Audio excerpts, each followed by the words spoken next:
Hi guys. Well, I have the maskit on.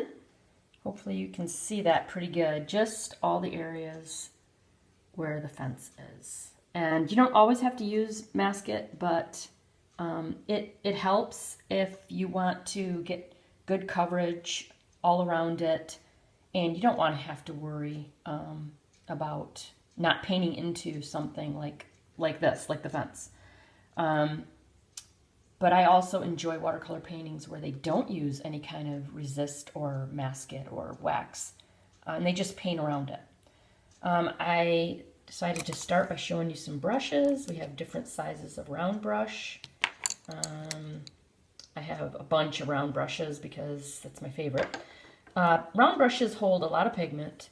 They hold a lot of paint, and then you can see when it's wet, you can actually, with this thick brush here, you can actually get a pretty good point and get some detail in there. So if you don't like to switch your brushes around a lot, a round brush might be the preference. There's also a rigger here, which is great for detail work. It has a very long, a little bit of a learning curve with this because it is so long you feel like you don't have a lot of control. But this gives you really nice fluid lines, especially if you like to do hand lettering. This works good. It's good to practice with. This is a little bit of a finer round brush. I like to use, this is a flat brush. This works really good for getting in background areas, especially if you want it to be nice and flat without streaking. This is a mop head right here. This works great for also filling in washes or just blending areas, feathering. It's a mop head, as you can see. Also, here is a watercolor brush that has comes to kind of a wedge so that you can use it for scoring, like I was showing you. I do use my fingernails sometimes, but this works better. Then here is a bristle brush, and I like to use this for scrubbing out techniques. Some paint that's already dried, and you want to scrub it with just a clean wet brush, and then blot it with a cotton rag, hopefully a clean cotton rag. Here's some angle brushes. I do use these a lot with watercolor. Here's just a few different sizes. When you're painting something, a little bit close together like this, you want to choose appropriately sized brushes. And this is a filbert. Filberts are great for a lot of things. They hold a lot of paint. They're also good for filling in nice streakless backgrounds. If I did not use maskit on this, I probably would use an angle brush, a smaller angle brush, to go around, because you can get some kind of nice edges. And I'm trying to look through my, it's kind of a little bit delayed. I'm trying to look through the actual camera when I'm doing this, so I'm going a little bit slower. But if I had not used maskit, I probably would use this angle brush. You can also get in there with some fine, details too if you need to. You can get some fine lines. So this would probably be my go-to brush. But I didn't. I used maskit. Decide when the best time to use maskit is. You don't want to use, like let's say you have a large flower, and it's white. You want to keep it white. I might just paint the edges of it rather than waste a bunch of time and maskit filling in the entire flower. So yeah, use it when you really need it. Like let's say you want to do a whole background sky blue, and then you just have a little spindly tree, or you have some birds flying in the background. That might be a good time to use liquid maskit. Like if they're seagulls and you want them to be mostly white. If they're really far away, you don't really need that because you'd probably just do them in some kind of gray on top of the blue anyway. So try to find a reason to use the maskit and not just use it when you don't really need it. Because I do have students that do that, which is fine if you just want to practice and experience it. Okay, so now I'm going to, and here's a toothbrush. It's good to have a toothbrush. You can splatter paint, or you can splatter the liquid maskit, like that seagull painting I showed you, where I did the background with a little bit of splatter on it. Okay, I also have some salt here. Got my palette paper here. I'll wet it down just a little bit, just to kind of show you how it repels. Can you see how that's repelling water? No, you can't. At least I can't. Let's see. So it's just really kind of just a waxy paper, and it's just really nice to have a larger surface. You can use plastic. It doesn't matter. There are a couple different ways to mix paint. You can either do it right on the palette, like if you want to mix your own green. I've got lemon yellow here that I'm using to mix a green, or you can mix it on the paper. Now, if you're going to mix it on the paper, I would suggest letting this dry.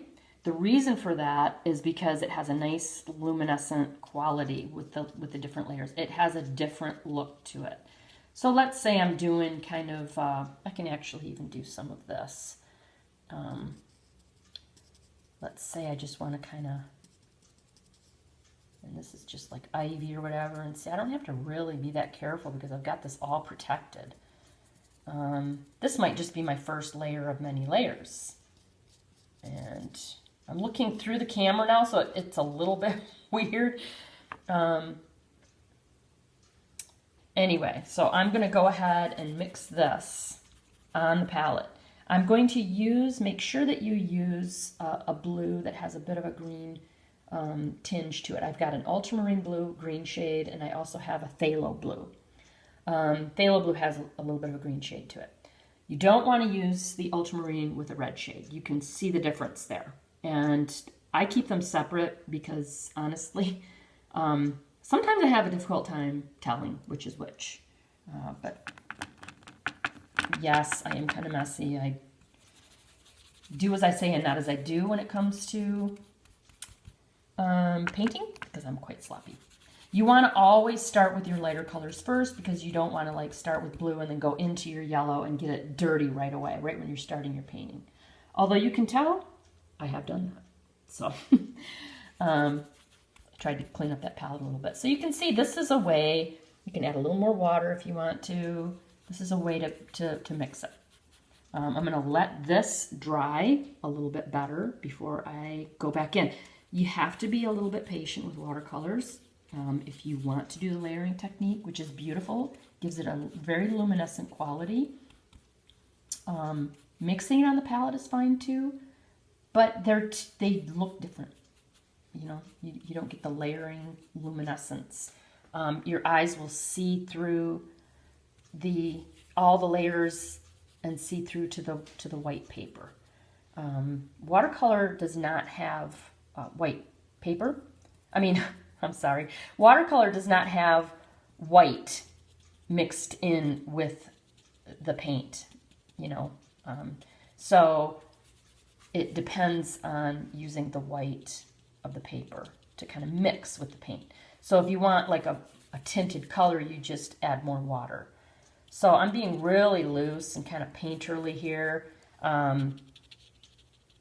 I'm using the mixed paint over the yellow here because that's kind of, I didn't really need to do that necessarily for this, but you still will kind of get that luminescent quality because that yellow was dried.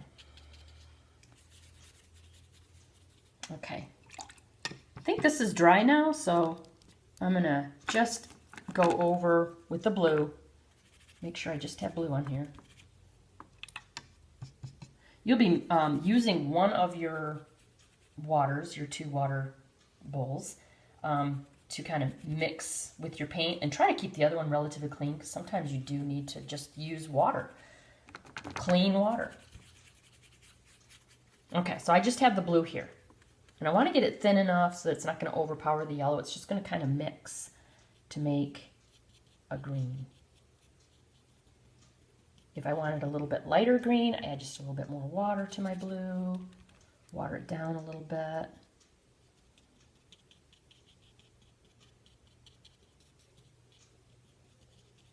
And this will optically mix to make your green.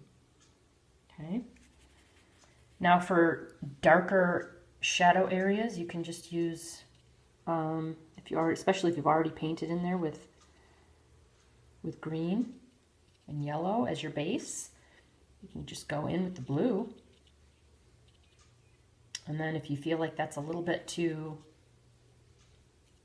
bluish and not green enough, you can always go back in and add a yellow on top of that.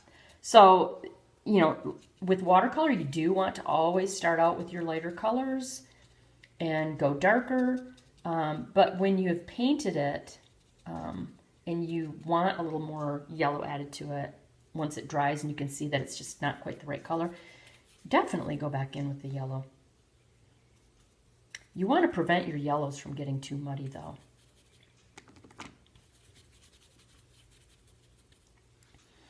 Okay, now I want to go back into and add more of the lemon yellow, so I have to kind of clean my brush a little bit.